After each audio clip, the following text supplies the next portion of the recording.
तो बच्चों ये रही आपकी प्रॉब्लम नंबर 3.75। ये हमारे एक कह लें स्टूडेंट के कहने पे हम बना रहे हैं वीडियो 7584 और 112 यानी कि 112, 84 और 75वीं प्रॉब्लम हम करने वाले हैं। ठीक है जी, वन बाय वन इनकी वीडियोस आ जाएंगी। और मुझे पता ही है आपकी क्या है जी, असाइनमेंट है, तो गलत बात है यार बच्चों, ऐसे नहीं करते। अगर मैं ही आपको सारी हल करवा दूंगा तो आपका क्या फ़ायदा। अदरवाइज़ आपको वैसे भी पता है हमारे असाइनमेंट के रूल्स हैं। अगर आप असाइनमेंट हमसे असाइन करवाना चाहें यानी कि बनवाना चाहें तो उसकी पेमेंट होती है, प्रॉपर एक पेमेंट का तरीका होता है।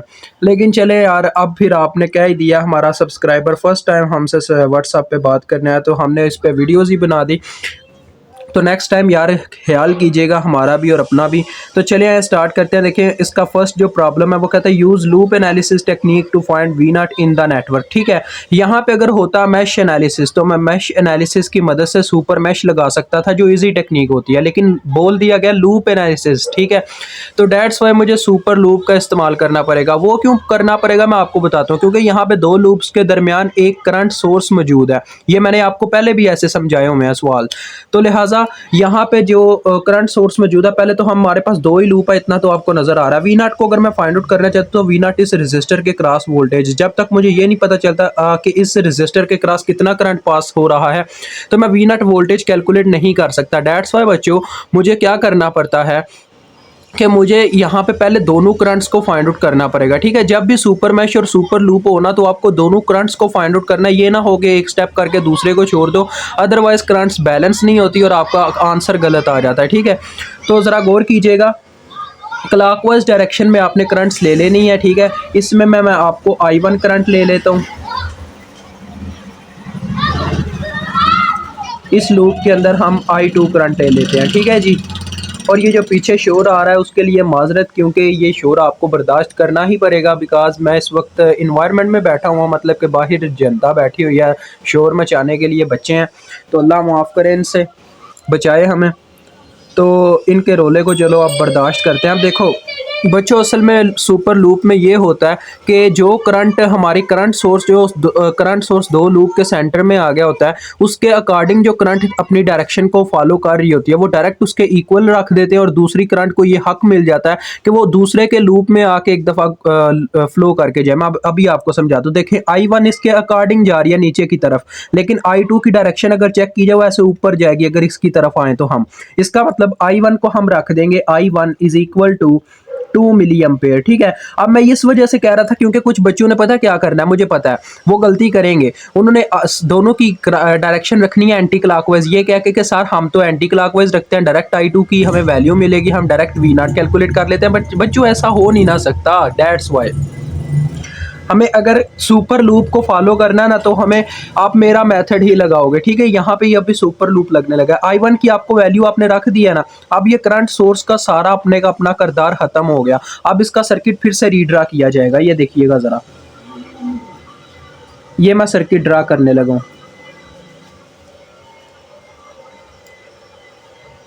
ये आ गया 1 किलो ओम। ठीक है जी, तो जैसा कि मैंने आपको बताया कि करंट सोर्स का असर जैसे कह लें ख़त्म ही हो गया, इस तरह से इसके ओपन पोल आ जाएंगे। ठीक है, मतलब कि जब भी एक करंट सोर्स बच्चों डिस्चार्ज होता है ना, मतलब कि उसकी बैटरी ख़त्म हो जाती है, तो वैसे ओपन पोल के तौर पे रिएक्ट करता है, ओपन सर्किट कह सकते हैं इसको। ठीक है, बाकी सर्किट एज इट एज आपका ड्रा हो जाएगा।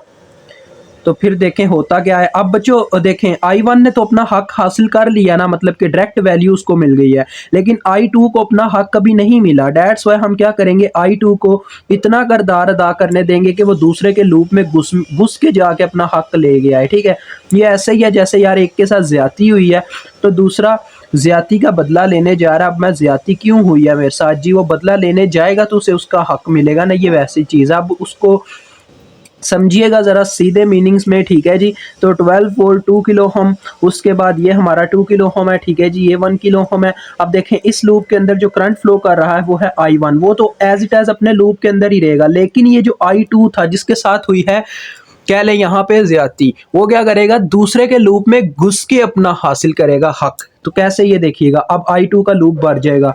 पहले I2 सिर्फ इस लूप में फ्लो कर रही थी, अब इसका लूप इतना बड़ा हो गया, देखो जरा,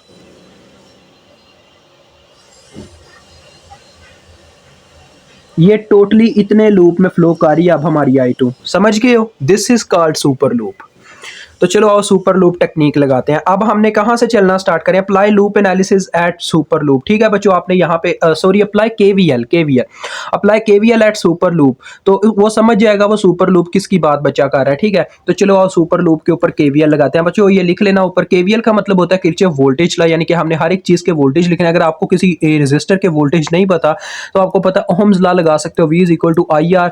तो लिहाजा देखें यहां से चलना स्टार्ट करते हैं। पूरे लूप की आपने बात करनी है, जहां जहां तक करंट घूम रही है, यहाँ पे फ्लो कर रही है। ठीक है, तो 1 किलो ओम से स्टार्ट करते हैं। देखिए 1 किलो ओम में से दो करंट्स पास कर रही हैं, एक है I1 और एक है I2।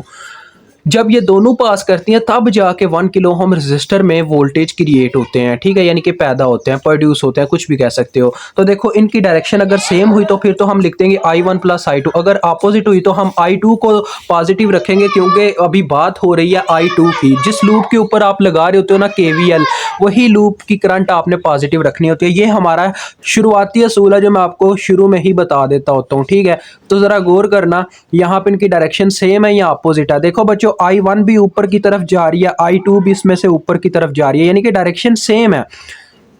सुपर लूप में मैंने ये चीज ऑब्जर्व किया कि डायरेक्शन सेम होती है। जिस लूप के अंदर करंट दूसरी घुसी होती है ना, उस करंट की डायरेक्शन भी उसी करंट के अकॉर्डिंग होती है। देखो ये करंट ऊपर जा रही है, ये ऐसे घूम के ये भी ऊपर जा रही है, लिहाजा दोनों करंट्स प्लस होके आएंगी, I1 प्लस I2 इस तरह से आ जाएंगी। ठीक है, मजीद आगे देखो, अब 2K का रजिस्टर आता है तो इसमें से भी दो करंट पास कर रही हैं, I1 भी और I2 भी। तो फिर से दोनों की डायरेक्शन देखो सेम है, लिहाजा इसमें भी वही सीन होगा, I1 प्लस I2।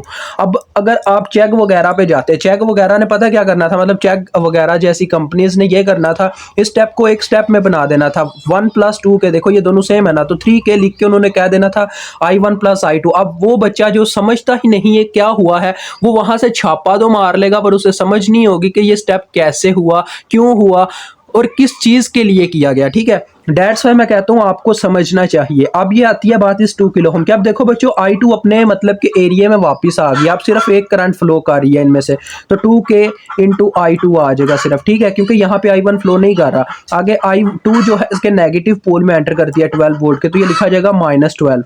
मजीद आगे बढ़ते हैं तो ये 1 किलो ओम का रजिस्टर आता है, तो इसमें आ जाएगा 1K I2। ठीक है, क्योंकि इसमें I2 करंट फ्लो कर रहा है। देखिए हम वहीं पे वापस जा रहे हैं जहां पे हमने चलना स्टार्ट किया, डेट्स वाई आगे इज इक्वल टू 0 कर दो, लूप मुकम्मल हो गया। अब बच्चों मैं I1 वाले इकट्ठे करता हूँ, फिर I2 वाले इकट्ठे करता हूँ। देखो 1K 2K 3K 3 और एक 3 ही है बस, 3K I1 3K I1 आ रहा है ना, तो I1 की वैल्यू पुट करो 3K I1 की मैंने वैल्यू पुट कर दी 2 मिली। ठीक हो गया, अब I2 वाले इकट्ठे कर लो, 1K I2 plus 2K I2, 3K I2 3 और 2 5K I2 हो गया, 5 और 1 6K I2। और बच्चों देखो ये जो -12 था, इधर -12 था, दूसरी जानिब जाके +12 हो गया। ठीक है, ये कहानी है आपके क्वेश्चन की। अब जरा गौर कीजिएगा, सबसे पहले ये बन रहा है मेरे पास 6, 3 2 बार 6 होता है, किलो मिली के साथ कैंसिल हो जाता है। ये आप कैलकुलेटर पे चेक कर सकते हैं, अदरवाइज बच्चों को पता होगा, क्योंकि किलो होता है 10 पावर 3 और मिली होता है 10 पावर -3, डेट्स वाई ये दोनों कैंसिल हो जाते होते हैं।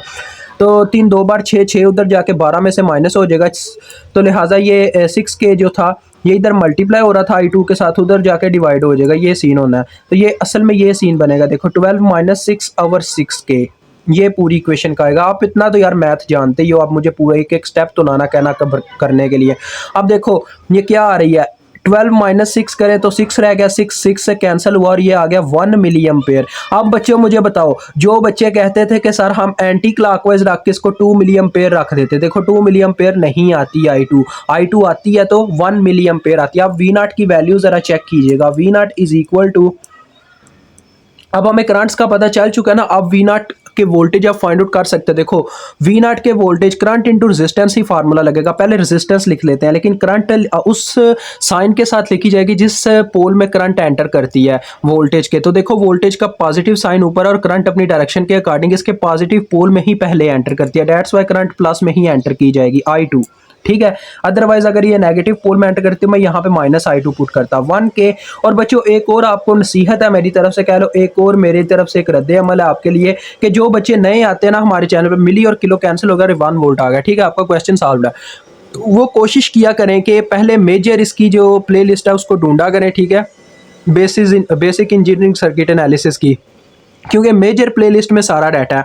तो जब वो उसको देखेंगे वन बाय वन तब ही उन्हें कंसेप्ट आएगा। ऐसे डायरेक्ट एक क्वेश्चन पे आए तो वो हमारे मेथड को फॉलो नहीं कर सकते, क्योंकि हमारा मेथड थोड़ा डिफरेंट होता है।